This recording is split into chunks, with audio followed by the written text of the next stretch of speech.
신문 읽어주는 남자입니다. 어제 이재명 지사를 상대로 국감이 있었지만 야당 의원들의 질의가 맹탕이었다라는 비판이 많습니다. 뭐 하나 확실해진 게 없다라는 혹독한 평가들이 오늘 나오고 있습니다. 그런가 하면 어제 국민의힘 대선 주자들의 토론이 있었는데 토론이 끝나고 윤석열 후보와 홍준표 후보 간의 이른바 이 어깨툭 영상 논란까지 이뤘습니다. 어떤 논란일지 잠시 후에 이야기 나눠보겠습니다.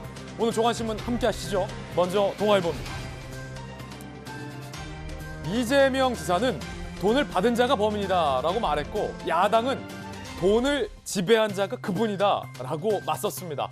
어제 경기도 국감 대장동 의혹을 두고 정면 충돌했는데 사실 어제는 별게 없었습니다. 예고편이었다. 내일이 진짜 국감이다라는 얘기들이 나오고 있습니다. 그 가운데 야당 의원이 폭로한 의혹 중에는 조폭으로부터 돈을 받은 것이 아니냐라는 의혹까지 나왔는데 이재명 지사가 거기에서 폭소를 하는 장면도 나왔습니다.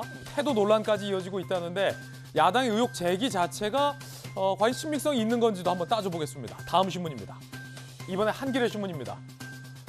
홍준표, 원희룡 후보가 보수 텃밭 부울경에서 윤석열 후보를 향해서 박근혜 전 대통령 수사에 대해서 협공에 나섰습니다. 윤석열 후보는 정치 보복 아니다라고 이야기를 했습니다. 홍준표 후보는 통추행위는 사법심사 대상이 아니다라고 비판을 했습니다.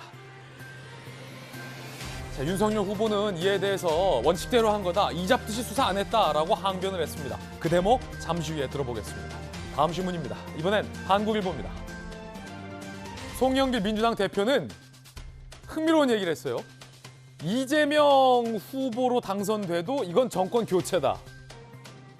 그러니까 국민의힘 주자로 당선돼야만 정권 교체가 아니라 이재명으로 당선돼도 정권 교체다.